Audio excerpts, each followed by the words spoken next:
Colorado River states need to drastically cut down their water.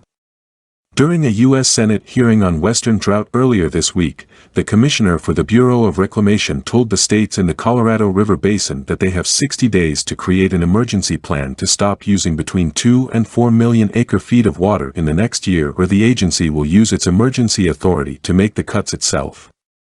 For context, the entire state of Arizona is allowed to use 2.8 million acre-feet of Colorado River water each year.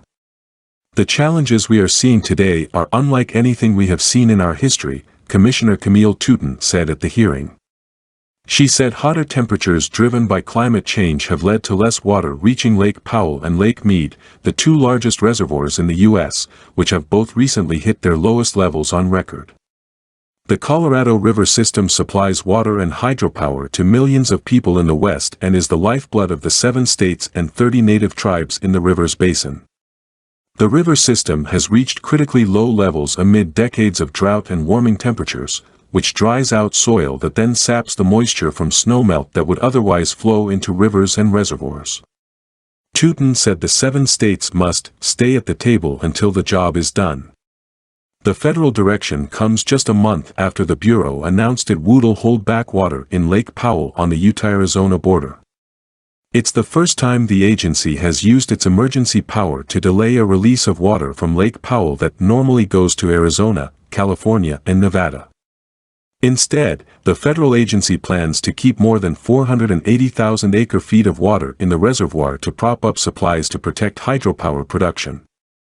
In a separate action announced earlier this year, Upper Basin states worked with the Bureau of Reclamation on a plan to send another 500,000 acre-feet to Lake Powell from Flaming Gorge Reservoir on the Utah-Wyoming border under their drought response agreement for the year. Commissioner Touton's directive dropped just a couple of days before the University of Colorado Boulder's annual Colorado Law Conference on Natural Resources, which is focused on the Colorado River.